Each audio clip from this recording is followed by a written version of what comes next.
So you guys love it when I make Nichirin Blade videos. So it's time we'll be breaking down each and every Nichirin Blade for each character of Demon Slayer. Hey guys, this is Kyle from Varistudiostv, the who's, what's, where's, when's, and tens of anime. And today we'll be looking at the evolution of Tanjiro's Nichirin Blade. If you haven't seen the manga as yet, I'm issuing a spoiler alert. Just to preface this, we will be discussing everything there is to know about Tanjiro's Nichirin Blade and how he utilizes it in battle. This will be the third video in a series where I look at the Nichirin Blades for each respective member of the Demon Slayer Corps. On top of that, there will be other videos which we will have an overview of all Demon Slayers, their abilities, and their breathing styles and forms. We will be discussing key plot moments from the manga as well, so please be warned. Also, there's something that needs to be said. There are many images that may not match the specific colors being said, as those images may be fan colored and not official. However, the information said in the audio is taken directly from the official books of the creator. Also, the anime version may have some creative rights and may change some details. If they do, we will cover this or make an updated video. Now,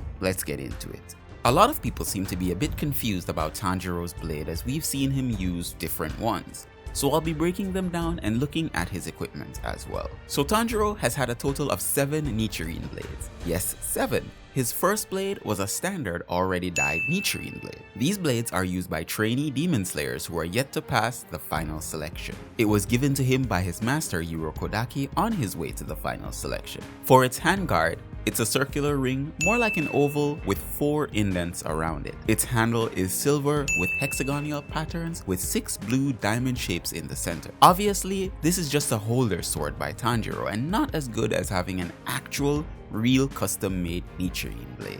After getting through the final selection, he got to choose his own ore to make his blade. This is very important because this same ore will be used for all time when making his blade. Each ore has a certain degree of sunlight absorbed into it, along with natural minerals taken from a specific altitude of the mountain that they're taken from. Naturally, the higher you go, the more potent the ore will be. If you would like more information on the forging process of the Nichirin blade, check out the video listed above or in the description. When Tanjiro takes a hold of his Nichirin blade for the first time, it dyes itself black. This color does hold a lot of significance not only for him, but for other demon slayers as well. Most see a black blade as being an unlucky blade, as the wielder is rumored to have nothing but misfortune. This legend actually comes from the first demon slayer Yoriichi Tsukikuni, who I will cover his blade specifically another time. Tanjiro's blade mirrors Yoriichi's blade, except in the case that Yoriichi's blade is a bit deeper in black. But we will talk about that a little later in the video. Since Yoriichi never really had a family and the only family he had was his brother who turned his back on being a human, Yoriichi's life was seen as a very misfortunate one. Thus he wandered the world, searching endlessly for Muzan and his brother, only at the end for his body to be hacked apart by his brother. This of course came at the end of his life.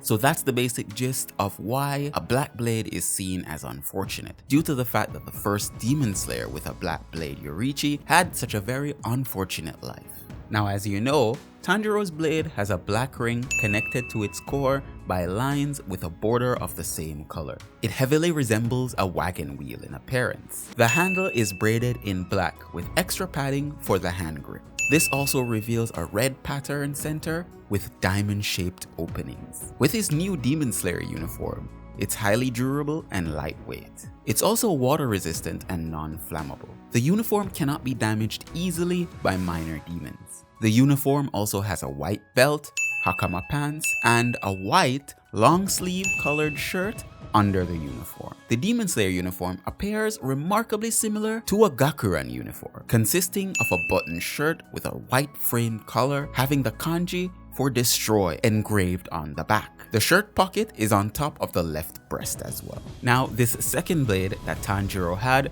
was broken by Lower Moon 5 Rui in their scuffle. This caused Tanjiro's swordsmith Hotaru Haganesuka to go crazy and try to brutally murder him with a short knife. But don't get his motives wrong. He is disappointed that yes, Tanjiro's blade broke, but he actually didn't blame Tanjiro for it, he blamed himself. As it's said that a sword broken easily reflects the skills of the swordsmith, and seeing that his blade broke so easily, the other swordsmiths would look down on him. As thus, he actually trained much harder to pool all his strength into Tanjiro's next blade. But even so, he did feel inadequate, so he takes it out on Tanjiro. He actually started working on a new blade for Tanjiro, mixing different ores to increase the strength. Tanjiro had lost his third blade when he threw it at Akaza, and later Akaza shattered the blade. And yet again, after another short scuffle, his swordsmith had given him another blade, which looks pretty similar to the others in appearance. This blade would be his fourth blade, which he chipped and wore down in his fight against Daki and Gyutaro, the Upper Moon 6. After this, Tanjiro had to travel to the swordsmith's village to see if he could get a better sword. During this time, training with Yoriichi Type 0, he was actually using a replacement blade. It's hard to tell the color,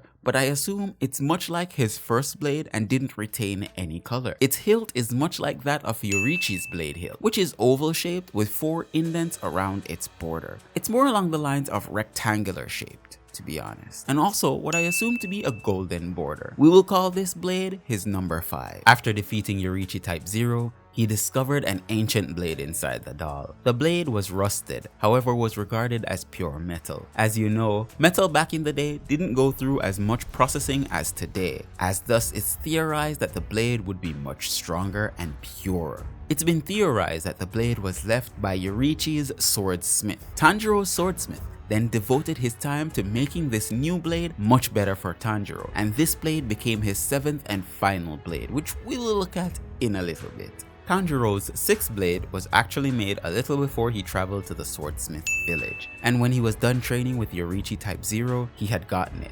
During this time, 2 other demons attacked, Upper Moon 5 and Upper Moon 4, Gyoko and Hantengu. The blade was promptly replaced when Muichiro tossed his nearly finished 7th blade to him. This blade did not have a hilt. It was deep black and more closely resembling Yoriichi's blade. The blade also had a flame-like pattern across the edge that bleeds down into the blade's edge and leads down into the tip of the blade, kind of like a flame would. He would only use this unfinished version of the blade to kill Hantengu. Once the blade was finished, it was now 100 times more resilient to the elements. Even after getting pounded by Akaza, who easily broke one of Tanjiro's other blades, his new blade didn't have a scratch. It even faced up against Muzan himself, even taking direct hits but still no damage. Tanjiro was easily able to project his abilities onto the blade and look like a champ doing so. The only weapon that can compare to the purity of his blade is Gyome's spike and flail. The final blade now donned the flame hilt that Rengoku used. It is to note that this is the first blade that Tanjiro has ever had which has words engraved on it. On this blade, we see the kanji for destruction. Now this is the section where I look into Tanjiro's fighting style when it comes on to using his blades. Now please note that these are simply my observations of how Tanjiro fights and how his blade works in tandem with his fighting. So please be advised of that. So let's begin. Tanjiro has become a blade master over time, finding out his own limit and how breathing forms and styles work. Even though he could use water breathing to a high degree, it's never really acclimated to him. This doesn't mean that he isn't proficient in water breathing, as it closely matches his own Hinokami and then further sun breathing forms. Since water breathing flows and focuses on being elegant and interchangeable, Tanjiro was able to incorporate this into his own mastering of the Hinokami. Originally, sun breathing was passed down to the Kamado family by Yoriichi through the means of the Hinokami, which was named by Tanjiro's ancestor, Sumiyoshi. He saw the moves and thought how they resemble a dance.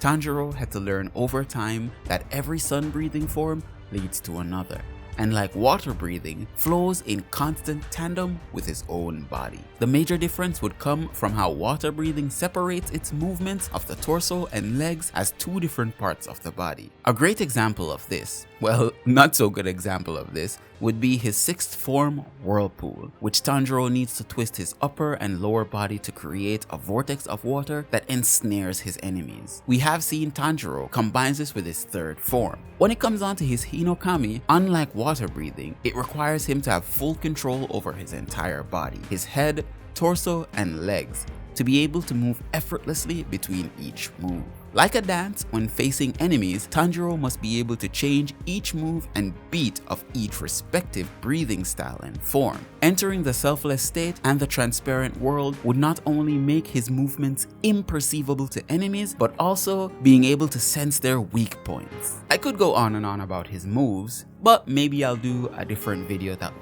break down his movements and show the progression, or rather the evolution of his moveset from the breathing forms of water onto Hinokami and then further sun breathing. But we're gonna be focusing on his blade. Without a strong blade to support him, he can never achieve such heights. The evolution of Tanjiro's Nichirin blade is also a major factor in his growth. He didn't just get an unstoppable blade right from the get-go. His swordsmith also had to struggle and come close to death a couple times, even to overcome his own self-doubt to support Tanjiro and give him a masterful blade. And with that, we've come to the end of our video. If you haven't seen the previous 2 videos on the Nichirin blades of the others, Tengen and Rengoku, you can check them out here.